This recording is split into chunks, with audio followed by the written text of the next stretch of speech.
share something.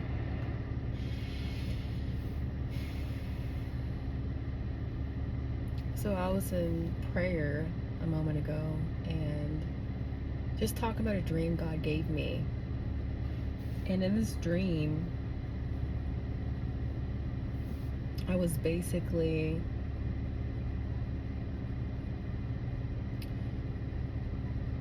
in an elevator. I'm just going to share part of the dream because the rest is a bit personal, but the part of the dream I'm going to share has to do with what God told me to come on here and talk about. And in this specific part of the dream, in this one scene, I was getting into an elevator. I feel like I'm gonna cry. Oh. And there was what do they call it? A femme woman. It's like a woman who's not feminine. I think I might be getting the words mixed up, but it's a woman who's more masculine, wears clothes that are more masculine and whatnot, and just they act more masculine. And as I was in this elevator, I was stuck with this woman who was in this elevator, and for some reason the woman was like trying to talk to me, and I didn't know for what reason, I didn't know why. And then a bunch of other people just started rushing in the elevator, just coming in and out, but I couldn't leave. I was just stuck in there with that woman, and people were just coming and going, and I'm just watching them leave, like, don't leave me here. Like, take me with you. Like, why am I stuck? And finally it got to a point where I started realizing I am stuck, because I didn't catch on to me being stuck at first. I was just like, okay, I'm just talking to this woman, like, what does she want? And then I realized as people kept coming and going, time was passing, I was stuck and I wanted to get off.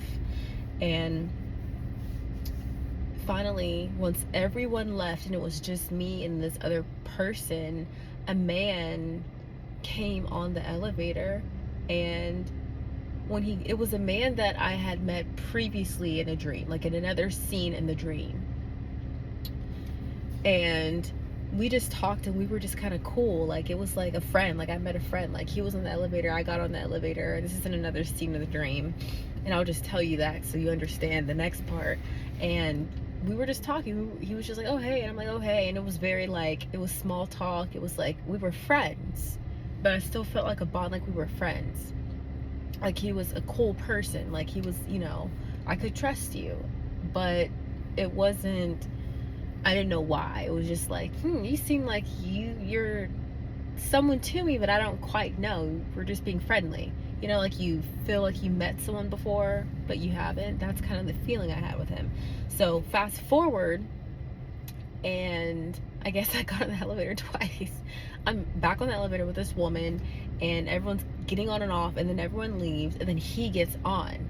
When he gets on the elevator, that woman, it's like we were going back and forth, and it was like the separation was finally there, and that woman left. But it was like she wouldn't just leave. It was like I don't know, she had to be taken away. Like, she had to be removed, basically. And it was just me and him on the elevator after that. And immediately, oh, I'm getting emotional, I feel tears. I had this knowing of what had just happened. It's like that confusion was gone, and I came into remembrance of like what was going on. I'm like, whoa, I was just like, wait, whoa, what just happened? And I guess I can just share. I don't know if I should share what I wrote. I remember, but I felt like I had just been violated. Like, I had just been taken advantage of. Like, I had just been used and like abused and all this stuff, but it felt like it was intentional. Like, I was literally just like taken advantage of by that woman and other people. But it felt like it came from that person, from her. Like she was doing things to me I did not know at the time she was doing, because I was in such a state of confusion. And when she left and that man showed up, immediately I was snapped out of it, and I knew what had just happened, and I felt so hurt. And he just opens his arms, and I just go to him. Like I just walk up and he holds me, and I start crying, because I'm just like, whoa, what just happened? Did that really just happen? Why do I feel like I was just violated? And he says, I know. That's all he says. He just opens his arms, he receives me, and I just go to him. Like it wasn't even a second thought. It was just like, where were you? And I just go to him and I just start crying, and he says, I know. Like I don't know who this is for, but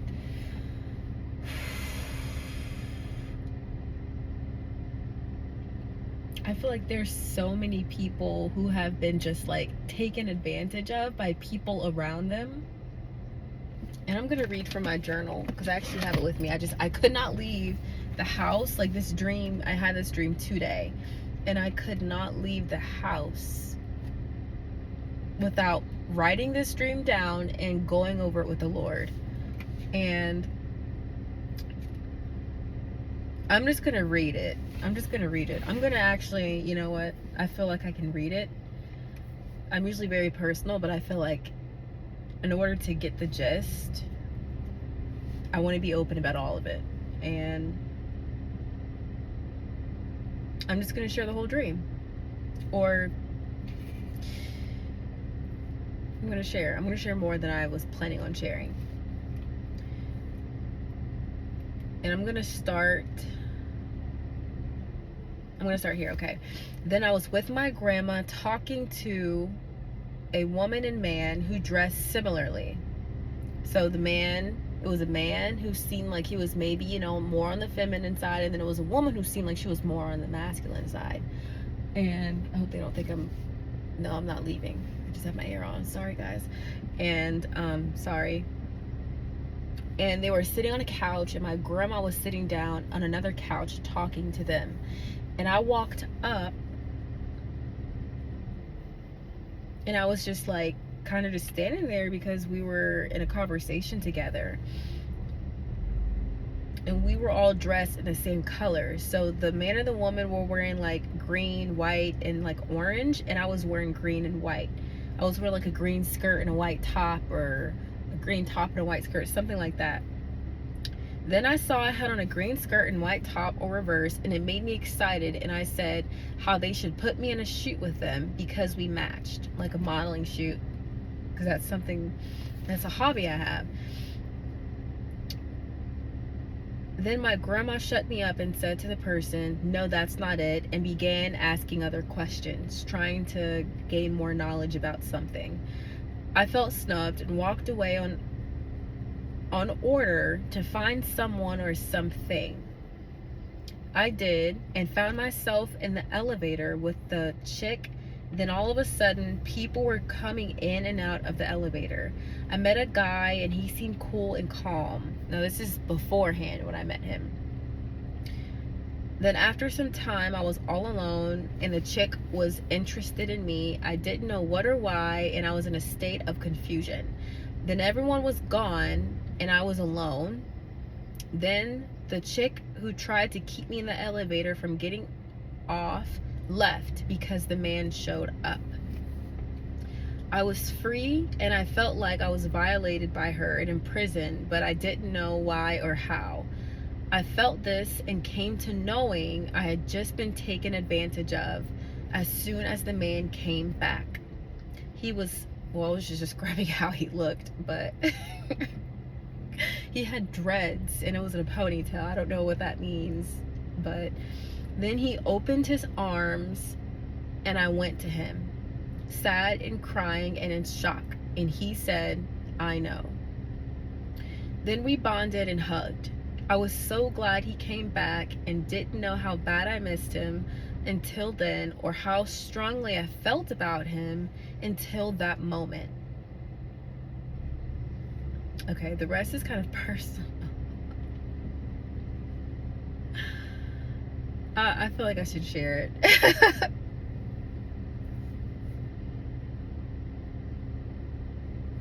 I felt like we were partners with an inseparable bond, one I was waiting for.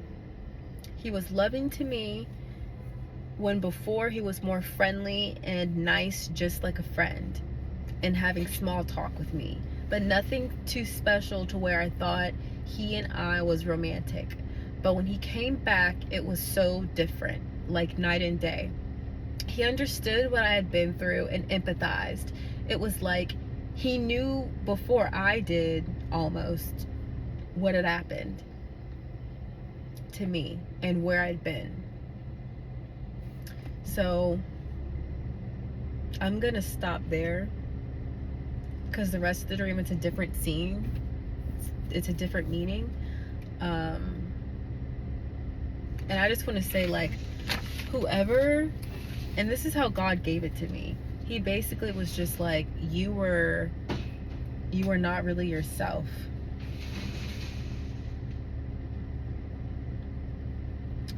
And I'm just going to start with the interpretations. He told me to wear my banner, my colors of freedom, wealth, and purity. And he said that I've been dismissed for too long, and I think this is to someone else, but now it's time to be heard. Don't let anyone snub you out of a blessing, and even if they're right and it's the wrong blessing or a counterfeit, they need to teach with love, or it's not going to be received. And basically, you've been around people who've, even if what they said was right, even if you really weren't supposed to be talking to that person because that person didn't have any like good intentions for you, and they knew that, they didn't tell you in a way that you understood. It was like they kind of just shut you up, like, okay, and then they kept on. But that's not how you deal with it. Like, you don't, that's not God saying that's not how you deal with it. You have to teach that person what is going on, and basically doing it in a loving way, so they know, okay, this isn't the right blessing, this isn't the right opportunity, this situation isn't right, that person is not right, and here's why. And you have to do it with love. So, and then he also said, do this yourself to others, teach and listen with love, so it's received and offense isn't taken. Then he said, you will be given someone who will listen and teach with love and patience.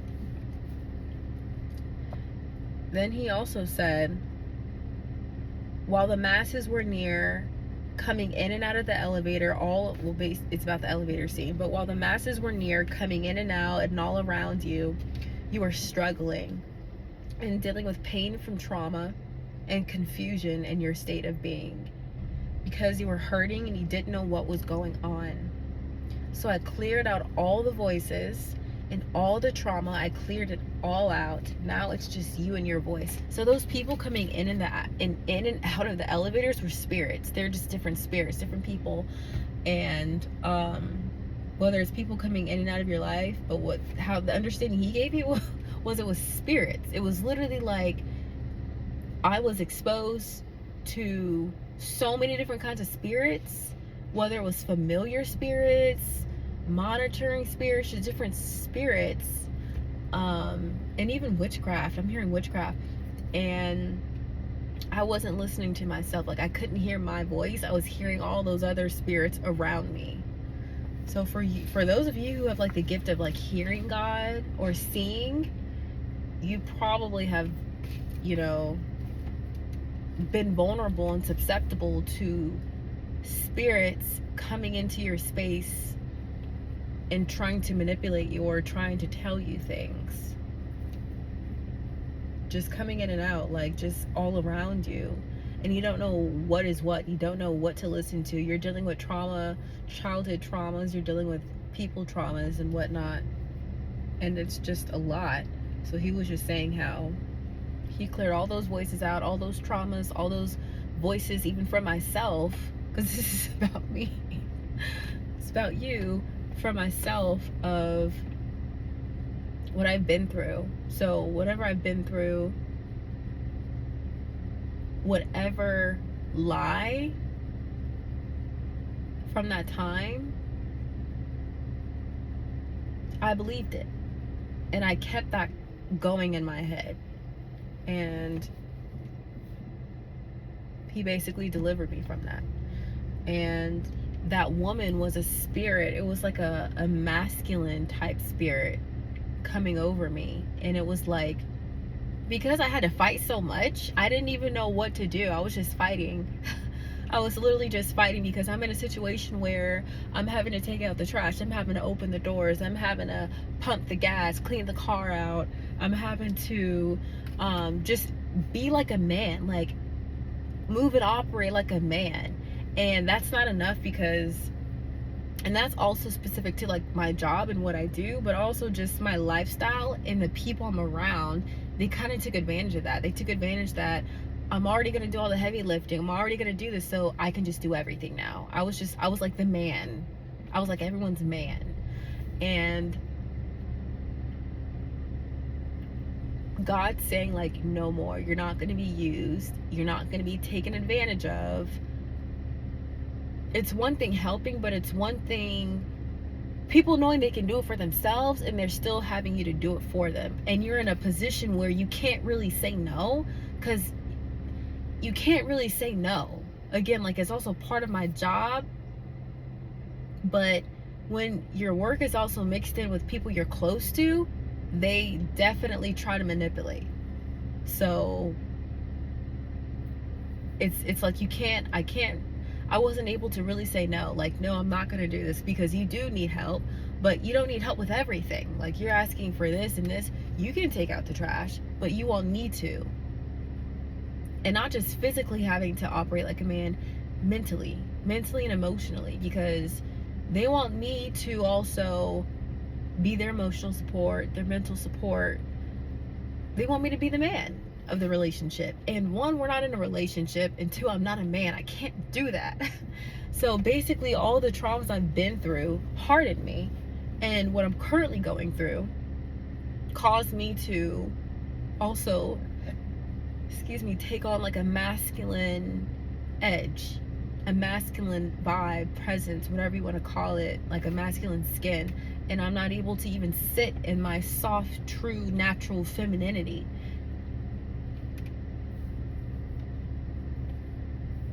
I'm just sharing. I'm just sharing. God's like, you got to share, because that's a word. That's a word. And there could be other people right now, you just feel like you can't be yourself. You can't tap into like that softness that you naturally are. You're naturally very gentle and loving and caring, and you just want to love and care and be gentle, but you're constantly having to fight and protect yourself, and also bulk up, because they're saying bulk up, get stronger. I'm not a man. I can't bulk up and get stronger. That's not feminine. I don't want to bulk up and just get stronger.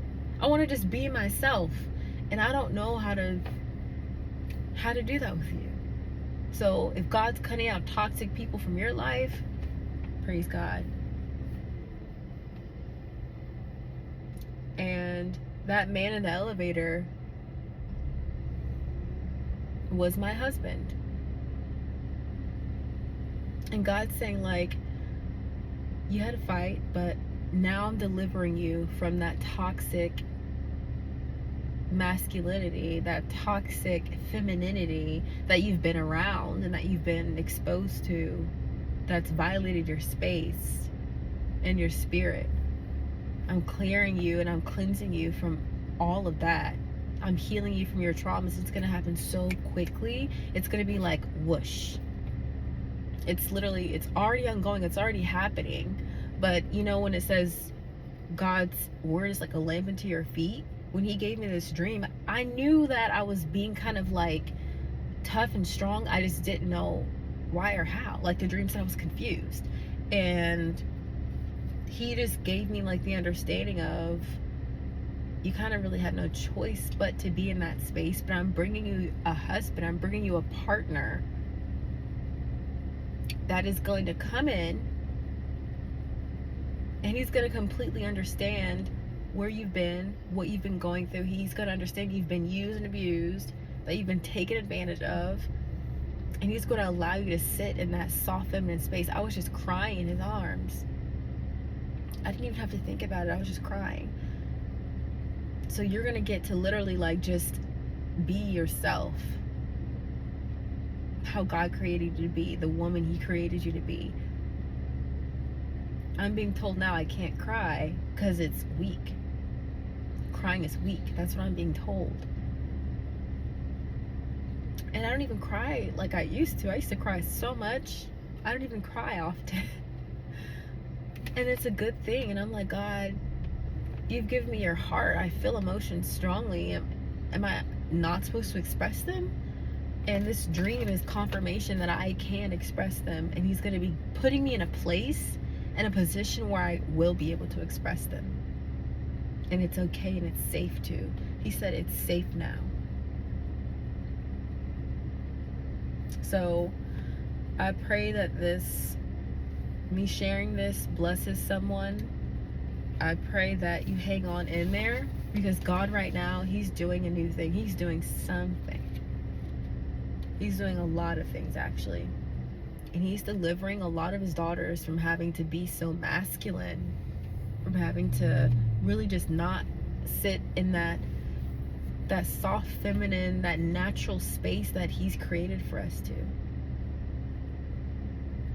Yeah. And the confusion's going to be cleared. You're going to be able to see clearly what's been really going on around you and to you, and what God is doing, what he's delivering you from.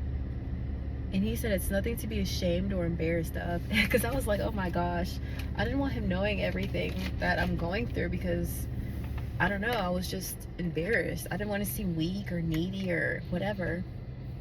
Or like, if I can be real, like I'm struggling with all this stuff that I even got myself into, stuff that people have got me into.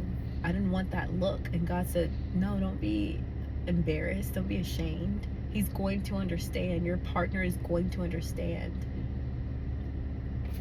And they're not going to hold it against you. They're going to give you an open space that's safe for you to come to. And they're going to listen to everything you have to say.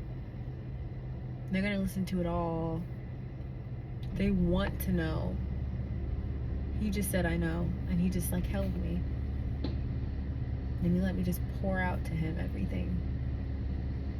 So I just pray that this blesses someone. You're coming out of whatever it is that you've been in, whatever bondage, you're being cleared of it. God is setting you free, and you're going to be in a type of spiritual wealth that you have never even experienced before. I hope this encourages someone. I hope this encourages you, because it sure as heck encouraged me. And I'm just excited. I'm so excited to not have to try so hard to be me. I will just be in a space where I can just be me. So I hope this blesses you all. And please share in the comments if this blessed you, if you can relate, if this is something you're going through, if God has spoken to you about this, or if he is, take it to him, and maybe he'll give you revelation on your own specific situation. Okay? But deliverance is coming. It's already here.